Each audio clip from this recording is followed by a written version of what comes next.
Ça dit quoi les gars, bienvenue dans les Amactu. On va guetter l'actualité sur X, voir qu'est-ce qu'ils racontent les gens. C'est parti.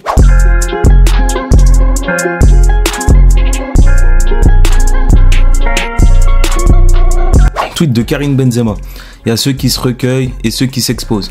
Faut être sacrément vide pour confondre hommage et mise en scène Damien. T'es juste un figurant dans notre monde. Alors c'est concernant le tweet de Damien Rieu. Donc, pour tous ceux qui connaissent pas Damien Rieu, c'est un nationaliste, raciste et islamophobe. Alors on va lire son tweet. Pour honorer les victimes du 13 novembre, ils n'ont trouvé personne d'autre que Linda Coudry, la compagne de Benzema, qui a liké une publication justifiant la décapitation de Samuel Paty et qui a perdu son procès contre moi quand je l'ai dénoncé. J'aimerais bien voir le like en question parce que les mecs comme Damien Rieu, comme Jean Messia et tout, ils sont très très forts pour faire des posts qui sont détournés de la réalité. Donc c'est souvent pas très vrai quand il publie quelque chose. Donc voilà. Donc en gros, Karim Benzema, il a défendu sa femme, quoi. Enfin, il a défendu sa femme. Il s'est défendu et il a défendu sa femme. Alors, commentaire. Son compagnon crache sur la France, il est impliqué dans plusieurs scandales proches de mouvances islamistes selon Gérard Darmanin. D'ailleurs, on attend toujours que Gérard Darmanin nous dise, parce qu'il avait dit que ouais, Karim Benzema, il était impliqué dans ça, mais derrière, il n'y a rien eu. Donc il est venu sur le plateau, il a craché ça et il est parti. Derrière, il y a Karim Benzema qui a porté plainte avec toute son équipe. Je sais pas où ça aboutit, mais ils sont forts les politiques hein, pour lâcher des phrases et partir. Et après, derrière, on sait pas ce qui se passe. Mais ils engagent sa compagne pour honorer les victimes du 13 novembre. Mais ils n'ont plus aucun respect pour les Français, c'est ça? Alors les screens n'ont aucun sens. Je suis morte. J'avoue. Khabib, Karim Benzema et sa femme. Lui, je sais pas c'est qui. Ah, c'est Karim Benzema avec une djellaba.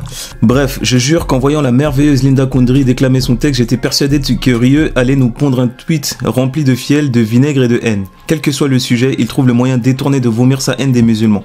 Bill haineuse H24, ravagé. Et je confirme, hein, Damien Rieu, c'est juste un figurant de ce monde. Alors, tweet de Kunta Van Den Kinte. Ce matin sur Fashion News, le prédateur de mineurs, Morandini, inscrit au FDS, donc le fichier des délinquants sexuels, reproche à la justice d'avoir libéré un autre pédo comme lui. Tu as même un gars sur son plateau qui demande la castration.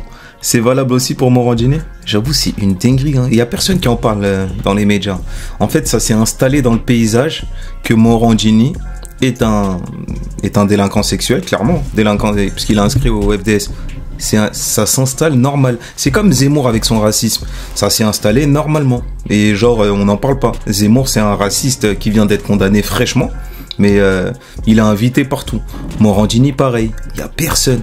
Et là, pour le coup, même Raymond de TPMP, enfin de TBT9, il en parle pas. Après, je le comprends, Raymond. Il y a un gros, il y a le genre qui est en jeu. L'enjeu, il est trop important pour que Raymond, il perd son poste. Et moi, je comprends en vrai les gens qui veulent pas parler parce qu'ils veulent garder leur poste. Moi, je vais pas vous mentir, moi, je bossais au McDo.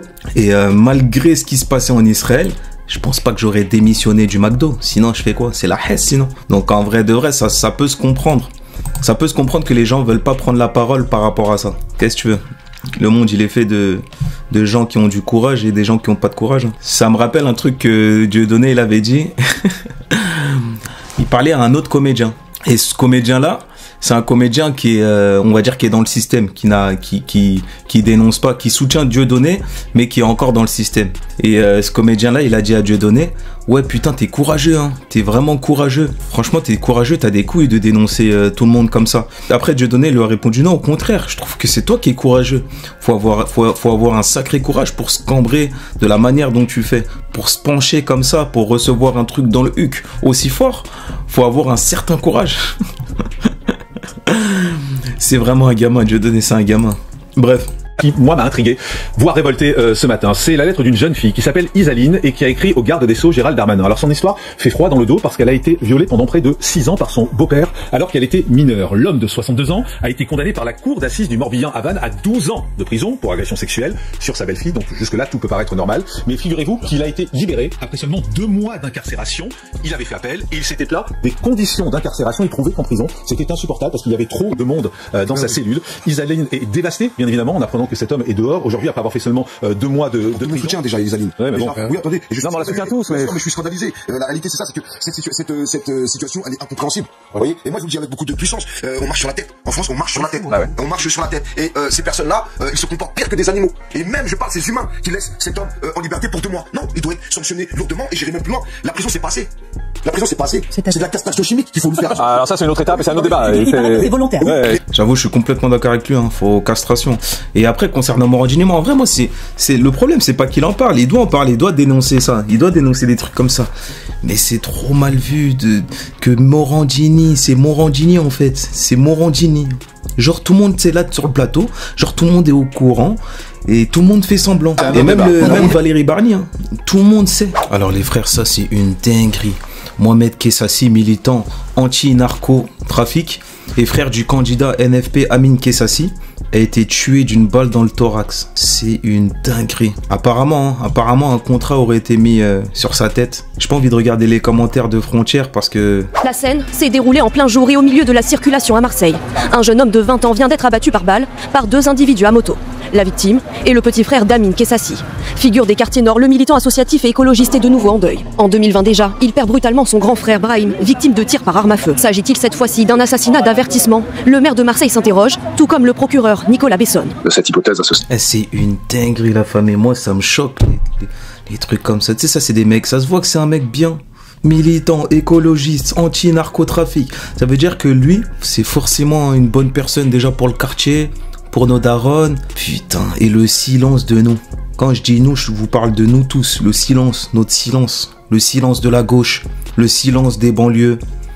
On fait beaucoup plus de bruit quand il s'agit de bavure policière. Mais quand il s'agit d'un frère qui meurt de la main d'un autre frère, silence absolu. On n'a pas le droit de parler. Et c'est pour ça que ça continue.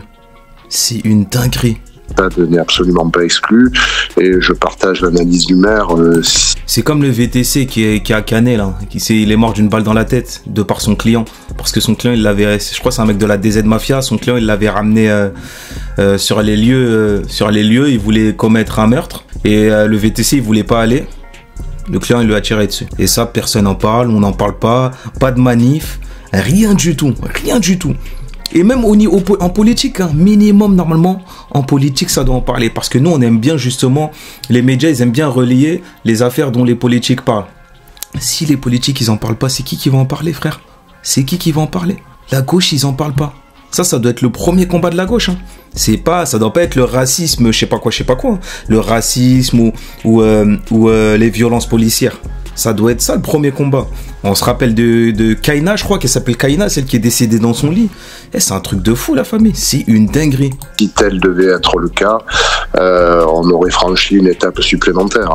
Moi-même dans ma propre ville, il y a eu des dingueries. En fait, il y a des dingueries partout. Interrogation en lien avec les menaces dont Amin Kessassi faisait l'objet. Depuis septembre, il était placé sous protection policière. Voici le jeune homme en 2023 qui évoquait son combat contre le narcotrafic. Des rumeurs parfois, 17 ans, 18 ans tout juste, qui pour quelques milliers d'euros, pour 5 000 euros, pour 4 000 euros, sont prêts à aller retirer la vie de quelqu'un, tout ça pour toucher sa cause. Donc ça veut dire, si je comprends bien, aujourd'hui, si tu dénonces le narcotrafic, t'es en danger de mort.